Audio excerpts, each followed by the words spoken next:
Friends welcome to Sakshi creation. ಈ ರೀಲಲ್ಲಿ ತೊಗೊಂಬಂದಿದೆ ಫುಲ್ ಬ್ರೈಡಲ್ ಕಲೆಕ್ಷನ್ನು. ಸ್ಟಾಪ್ ಇರೋದು Bangalore Chickpet near by Sudarshan silk. ಯಾರಿಗೆ ಬುಕ್ ಮಾಡಬೇಕು ಅಂದರೆ ಸ್ಕ್ರೀನ್ ಮೇಲೆ ನಂಬರ್ ಇರುತ್ತೆ. All over world shipping available ಇರುತ್ತೆ. ಇದು full hand work. Full video ಬೇಕಂದರೆ ಇಷ್ಟ ಪೇಜಲ್ಲಿ ನೀವು ಯೂಟ್ಯೂಬಲ್ಲಿ ನೋಡ್ಬೋದು. ಸಾಕ್ಷಿ ಕ್ರಿಯೇಷನ್ ಸರ್ಚ್ ಮಾಡಿ. ನೆಕ್ಸ್ಟ್ ಅಂದರೆ ಇದು ನೋಡಿ, ಫುಲ್ ಕರ್ದನ ವರ್ಕ್, 6 ಕಲರ್ ಆಪ್ಷನ್ಸ್ ಇರುತ್ತೆ. ನೆಕ್ಸ್ಟ್ ಅಂದರೆ navy blue colour full unique ಆಗಿರುತ್ತೆ ಫ್ರೆಂಡ್ಸ್. ಲಿಮಿಟೆಡ್ ಸ್ಟಾಕ್ ಇರುತ್ತೆ. ಯಾರಿಗೆ ಬೇಕಂದರೆ ಎಷ್ಟು ಬೇಗ ಬುಕ್ ಮಾಡ್ತೀರೋ ಅಷ್ಟು ಬೇಗ ಬುಕ್ ಮಾಡ್ಬೋದು. ಇದು full bridal sky blue side ತುಂಬ ಚೆನ್ನಾಗಿರುತ್ತೆ.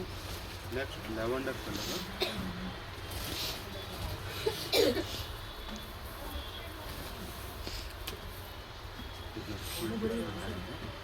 ಇದು ತಗೊಂಡು